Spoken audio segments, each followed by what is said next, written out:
My name is Antonio Ramos. I go by the name Fabio, and I bumped into Mr. B. He was my teacher back in the 2002 at the program I was in with him, and it was A little louder. it was a beautiful thing, you know. Basically, you know, I'm doing good right now. You know, for my kids, I got 3 kids. My oldest is 9 years old. My youngest is 2.5. I'm working. I haven't been in jail since the program. I've been doing good. You know, don't got no warrants. I've been paying what I had to pay. You remember the rules on the program? How you got there? The rules? How you got to the program? It was court ordered from child support. And what did they say you had to do? I had to go in the program, and because I wasn't working at the time, and I was looking for employment. So basically, they ordered me to go to the program, and I went. For how many weeks? It was 3 weeks, wasn't it? Yeah, like a few weeks, maybe a month or something like that. And then if you didn't graduate, you go to jail, right? Yeah. But you did all right. Yeah. I did all right. I got my certificate and everything. It's at the house. Yeah. Yeah. I got it in my album, my photo album. Okay. You know, graduated from the class. So there is a chance, because remember, everybody came in there, they didn't have no hope of getting a job. No hope, right? No hope, you know. They gave up. This is the only program they've had. I want you to know this, because you haven't seen me in, what, since 2002? Yeah, wow, that was like 5 years back or something? Wow, And they shut that down. You know why they shut it down? Because it was working. Right. We got 85% success rate, and on top of it, the people that was running the program wanted us to sign over the website and the book that we wrote. They wanted us to sign it over to them so they can get money. You remember that? And I says, no, it belongs to us. Well, we still own that website. You got anything you'd like to tell some of the members? You know, the guys that figure they ain't got a chance because they can't pay their child support, they can't find work. Like maybe recommend us or something, you know? Yeah, it's not the end of the world, man. You know, I mean, there's work out there. You just gotta go. It's not gonna come to you. You gotta go find it, you know. And the program, what the program did for me was basically give me knowledge that yes, I can do it. You know, just because I got kids and you know, work is hard. It's not the end of the world, you know. Didn't we have a guy come down from child support enforcement and give us all the rules and there was there was a lot of different activity, but most of it was from us. Yeah, exactly. Yeah. We're the ones that fed all the data and research for this program. Yep. Great. I'm glad to see you again. Yeah, same here, man. And you know, appreciate you too, man. You know, you're a beautiful guy, wonderful guy, man, and you know, appreciate your help, man. Thanks a lot, man. Yep. Easter tomorrow, and then Patriots Day on Monday. And we are lucky enough to have SAR here, Sons of the American Revolution, here celebrating Patriots Day with us today. We also, though, must acknowledge that while we have an opportunity to learn about history today and see, as every school child in our city will over the next several weeks, as this great event is broadcast, as I was telling the President, this great event will be broadcast over and over and over again on our 2 and perhaps 3 networks that we have for this city. The school children will see the dramatic uniforms. They'll learn about the Buffalo Soldiers. They'll learn about the American Revolution and our place in it, as we this morning Good Friday yesterday. I would like to now introduce Mr. Wayne Barboza. He's the founder of the Parting Ways Project.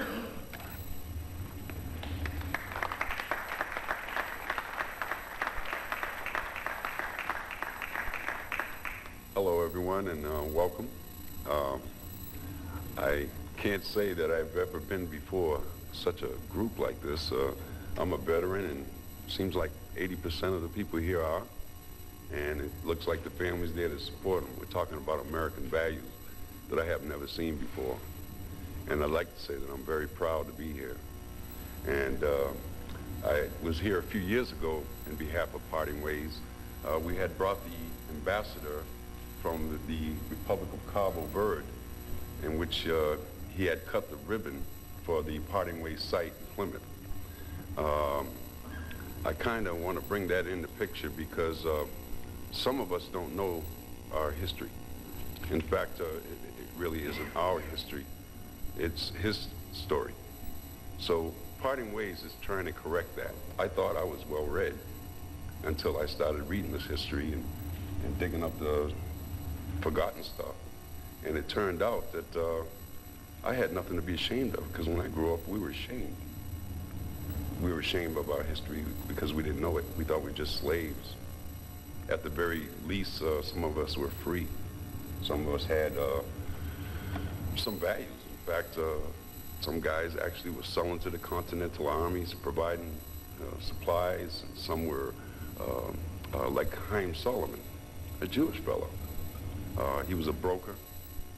Nobody really knows who he is, but George Washington needed him to pay the army, to pay Congress, because we had no money and was losing the war. And there's a lot of stories. Paul Revere, for example, I thought he was the main man of the revolution, only to find out that a song made him famous and that he never completed the ride until a couple.